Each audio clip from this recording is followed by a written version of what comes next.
Hello everyone. तो class 11th का जो सेकंड चैप्टर है हम लोगों का मात्रक तथा मापन, वो आज फिनिश होने वाला है। 2 टॉपिक है हमारे पास पढ़ने के लिए इंपॉर्टेंट इस चैप्टर में।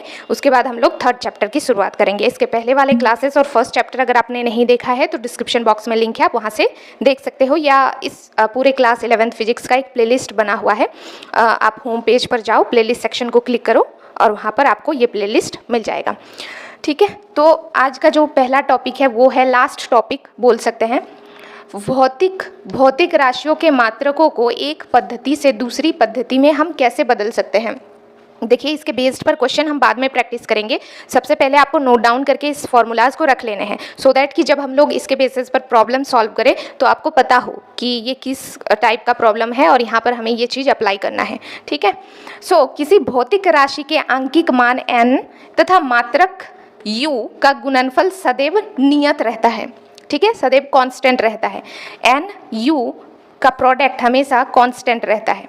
ठीक है, माना किसी भौतिक राशि p की विमाएं द्रव्यमान में o, लंबाई में b तथा समय में c है, तो भौतिक राशि का विमीय सूत्र क्या होगा? m to the power a, third bracket of course, l to the power b, t to the power c होगा।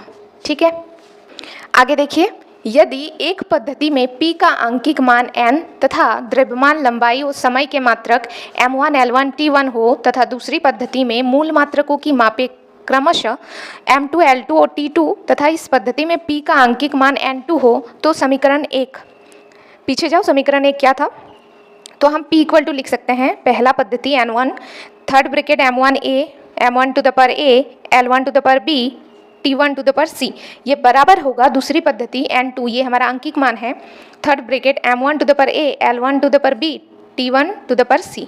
ठीक, तो बेसिकली ये है formula, n2 is equal to n1, m1 divide m2 to the power a, m1 divide m2 to the power b and m1 divide m2 to the power c। इस formula को आपको note करके रखना है। इस formula की सहायता से ही आप किसी भी भौतिक राशि के आंकिक मान को एक पद्धति से दूसरे पद्धति में चेंज कर सकते हो, यानी बदल सकते हो। और इस टॉपिक का नाम क्या होगा? बीमीय सूत्र के उपयोग, यानी बीमीय सूत्र का हम लोग कहाँ कहाँ एप्लीकेशन, मतलब अप्लाई कहाँ कहाँ करते हैं, यूज़ कहाँ कहाँ बेसिकली करते हैं। दूसरा हमारे पास है, बीमीय सूत्र का उपयोग करके हम क्या करते हैं कि किसी समीकरण की सत्यता की जाँच करते हैं। भौतिक राशियों के किसी संबंध को प्रकट करने वाली किसी भी समीकरण में बीमीय जो बीमीय है वो संतुलन होना चाहिए। इसका क्या मतलब है? यानी कोई भी हमारे पास इक्वेशन है, ठीक है, भौतिक राशियों का, उसमें प्रत्येक पद यानी प्रत्येक टर्म का बीमीय सूत्र बराबर होने चाहिए। आइए एग्जाम्पल के थ्रू समझ लेते हैं। जैसे कि v is equal to u plus a t. v क्या है? 10th में आपने पढ़ा होगा, अंतिम वेग, और u हमारा प्रारंभिक वेग, a हमारा त्वरण और t हमारा समय है। फिलहाल अभी इस इक्वेशन के डिटेल में मैं नहीं जाती हूँ। गति के 3 इक्वेशन थे ना, v is equal to u plus a t, s is equal to u t plus half a t square, v square plus u square, v square minus u square is equal to 2as, right. तो सब में आप इसको कर सकते हो, मैंने ये वाला एग्जाम्पल लिया है, तो ध्यान से सुनिए। अब v का बीमीय सूत्र क्या होता है? LT minus 1। अब बीमीय सूत्र क्या होता है, कैसे निकालते हैं, इसमें मैं नहीं जाऊंगी। ये चीज़ मैंने आपको प्रीवियस क्लासेस में बहुत अच्छी तरीके से बता रखा है। अगर आपने नहीं देखा है तो डिस्क्रिप्शन बॉक्स में लिंक है, आप अभी भी देख सकते हो। तो U प्रारंभिक वेग है, V अंतिम वेग है, लेकिन है तो ये वेग ना, तो इन दोनों का बीमीय सूत्र सेम होगा, क्या? LT minus 1। और त्वरण का हमने देखा था LT माइनस 2, और T हमारा समय है, तो T का तो कैपिटल T होगा। अब हम ये सारे बीमीय सूत्र को इस इक्वेशन में बिठाते हैं। तो V की जगह पर हमने बिठाया LT माइनस 1, U की जगह पर इक्वल टू, U की जगह पर LT माइनस 1, फिर बीच में प्लस का साइन, फिर A की जगह पर LT माइनस 2, फिर T की जगह पर capital T। LT minus 1, LT minus 1, LT minus 1, LT minus 1।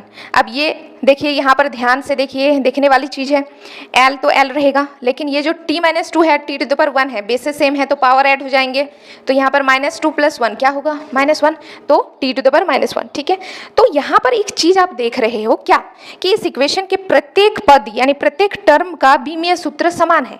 देखिए, इसका भी LT माइनस 1, इसका भी LT माइनस 1, इसका भी LT माइनस 1। इसका मतलब ये समीकरण सत्य है। ठीक है, तो इस तरीके से आप बीमीय सूत्र का उपयोग करके किसी भी भौतिक राशियों के समीकरण की सत्यता की जांच कर सकते हो। फिर भी कोई आपको डाउट हो तो आप मुझे कमेंट सेक्शन में लिख सकते हो। Thank you.